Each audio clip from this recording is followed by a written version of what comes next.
Yeah.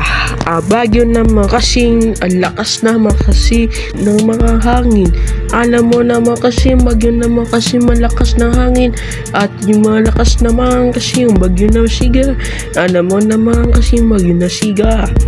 Di mo pa alam kasi mga bagyo dati. Si Yolanda dati 2013. Alam mo naman malakas kasi sa Visayas. Alam mo naman hindi kasi ka taga Visayas. Gusto ka kasi mga Yolanda dati. Si Ulysses ang malakas na bagyo. Si Bagyong Karding malakas din ang bagyo. Malakas din siya na mga hangin. Pero buha-baha din kasi noong 2022 malakas pa rin siya kasi wala na siya ngayon kasi matagal na kasi yung bagyo. Kaya po salamat tayo, nagpa-pray naman tayo kasi paalis na mabagyo.